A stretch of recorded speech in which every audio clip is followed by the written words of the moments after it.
Yo guys, welcome back to LeadFoot TV. So I had filmed some videos on the MX5, but the memory card that I had in the GoPro failed and corrupted all the files basically. So I've lost a few videos.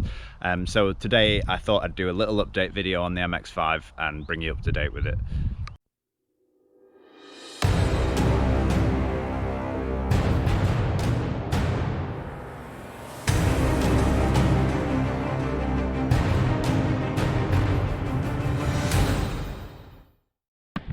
Yeah, so basically I've made a few changes to the MX5 and I thought I'd just do a little update video and show you around what I've done and the little changes that I've made, and basically run through my plans for the car and what I want to do with it in the future now that I've owned it a little bit longer, and I have an idea of exactly what I want to do to it. So yeah, let's get to it. So the main number one thing I've changed is the wheels. So if you saw my previous video with the wheels, the car came with 15-inch wheels that just looked way too small for the car. The offsets were wrong, the wheels stuck really far in. And yeah, I changed them for a set of 17s that I'd bought to sell on. So I changed them for the 17s, and I like the 17s a lot more, but I still think they looked slightly too big for the car. And the offsets were all wrong. I had to use spacers to bring them out, and even then they weren't quite right. So I did a little bit of research after that, after having like two offsets to kind of get a gauge with. So yeah, I found a perfect set of wheels that popped up on eBay on auction, and they were the perfect offset, the right fitment, and the perfect size, because I wanted to go for 16s, because I kind of wanted to meet in the middle. So yeah, these Panasports came up, which are absolutely awesome, so I'll show you them now. These are the wheels that I've gone with. They are Panasport G7 split rims. They're made in Japan, so they're genuine Japanese wheels, and yeah, they're in like ridiculously good condition for how old they are.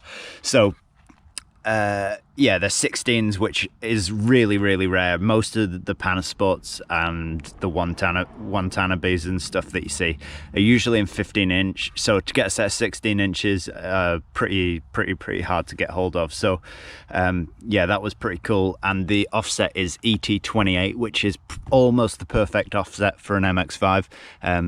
Yeah, you can see on the back that they pretty much sit flush with the arches. So yeah, I'm pretty happy with the offset on them. And then they came with a set of Nankang NS1 tyres, which are super old now. So I'm gonna just get a bit of wear out of them and then maybe change them off for something else. I can already tell from the little bit of driving I've done in them that they're not the best. So that they're a bit squirmy and they squeal quite a lot. I don't know whether that's just the age of them, but yeah, they're not amazing. So yeah, that's the wheel setup I've gone with. I've kept the TGR wheel nuts. You can see they really pop against the black. I really like them. Like I mentioned in the video where I fitted them the first time, there is a discount code for these. It is LeadFoot TV, and it gives you 10% off. So if you want to get a set of TGR wheel nuts, yeah, use that code, you get 10% off. I get nothing out of that. It's just discount codes, just discount for you guys watching. And yeah, I just like promoting small companies basically that have really good products, and these are super cool, really good quality. They're made of steel as well, so you don't have to worry about stripping them and stuff as well. So yeah, that's my number one main change to the car. And the other thing that I did was fit this splitter. The fitment on it is absolutely horrific. So I bought this off eBay. It's just a fiberglass splitter for the MX5. Yeah, the fitment on it was absolutely horrendous. So I ended up having to take the bumper off the car to fit it. And then me and Luke ended up having to like bend the bumper in the lip into shape, and then screw and drill it in. Drill and screw it in, so to kind of like keep it in shape as we went round. But even then, after doing that, it still really needs a screw through the top, but I don't want to put a screw on the outside where you can see it. But yeah, there's just a huge gap between the edges of the bumper, which I'm not really happy about. So I don't know whether I'll keep that or if I'll change it, but either way, if I do keep it, I'm going to spray it the same color as the car.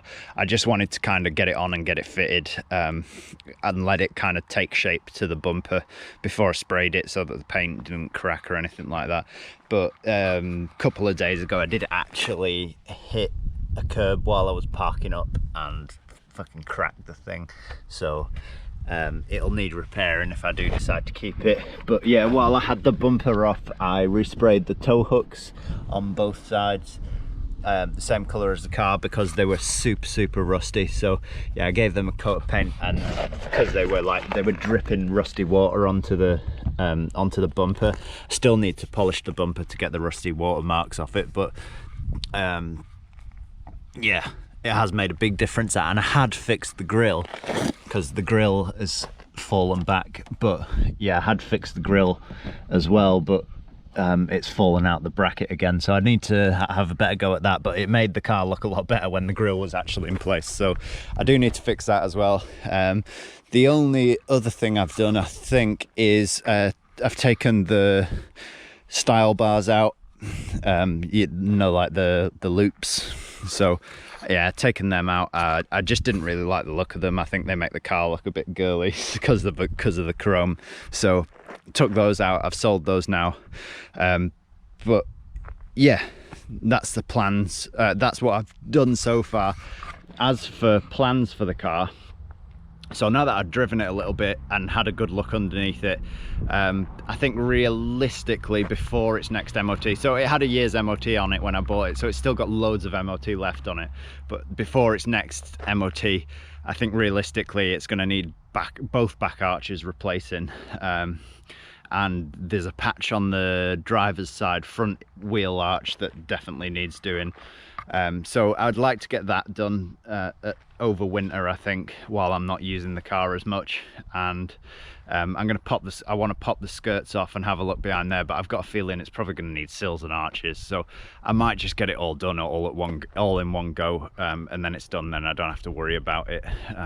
It's going to be expensive, but I think, to be honest, whatever MX5 I got, it would have either been rusty or ended up rusty. So it's just a peace of mind knowing it's been done, I guess. So once I've got that out of the way, I don't have to really worry about it for quite a long time.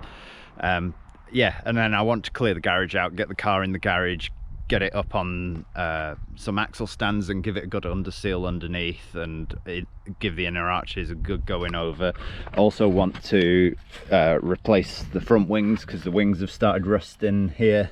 I want to get the bumper resprayed as well, and get the holes filled so that I can move the plate to the side of the on a number plate relocator. Yeah, and I started, me and Luke started doing the USDM side conversion. So we drilled the back of these reflectors and have put 501 bulbs into them so that we can wire them to the side lights, and these will come on with the side lights. And then I've also bought some clear lenses for the back that I'm going to tint red, and then yeah, do the same with those so that they light up with the side lights as well. Yeah, and I think that is everything that I've got at the moment. Also, I've still got the door cards to do. It's just I keep putting it off because I can't be asked to do it, basically. But yeah, I do need to get those door cards in soon. Yeah, and then once they're in, to be honest, that's it. That's the interior sorted for now. I would like to eventually get a roll bar for the back. Well, I definitely want to get a roll bar for the back. So I'm going to get the full half cage with the harness bar in, so that I can put the harnesses in, and it'll have a half cage, which will I think, I haven't actually looked, but I think you have to get rid of the soft top to put the half cages in, which I'm not too fussed about because a lot of the time I drive around with the hard top on anyway, because I think it just makes the car look loads better. I'd like to get the harness bar in, and while I've been looking under the car and working on it, I've noticed that a lot of the suspension just needs overhauling. It doesn't drive. It's probably, out of the 5 MX5s that I test drove when I was buying them, it's probably the soggiest one out of all of them. It's got a few knocks and bangs everywhere, and when I started looking through all the suspension and stuff, all the bushes are pretty much knackered. So I was gonna poly brush it, but I've just never really had great experience with poly bushes. I've always found that they wear a bit funny, and like if you're using them on the road as well. So I don't really want to poly bush it just from past experiences, but I'm gonna replace all the arms, just because I think when you're using it well, I'm not using it every day, but when you're driving it a lot on the road and doing track days in it and stuff, I think the factory rubber bushes just wear a lot better. So I'm gonna replace all the arms, so I'm gonna get brand new arms for every, like, suspension arms all round, and it replaces the ball joints then as well, so which are, to be honest, probably need doing as well. So that is my first thing that I want to do, is just overhaul the suspension and get it handling the way it should be. I'd like to get some coilovers for it, because obviously the suspension bushes are knackered as well, on the bottom of the shock, and probably the top hats and everything as well, if it's anything like the rest of the suspension. So yeah, coilovers, suspension overhaul is my first primary objective, and then from there I'd like to just focus on the handling. So maybe upgrade the tires to some Yokohama 8008Rs or some Federals or something like that. Yeah, and just really focus on the handling, so that I can maybe get out on a track day this year, and just give it a good shakedown and see what it's like. But yeah, just turn it into a real handling monster rather than going for all out power at the moment. Yeah, and just get it to that point this year. Maybe upgrade the brakes slightly, put some fast road pads in it and stuff.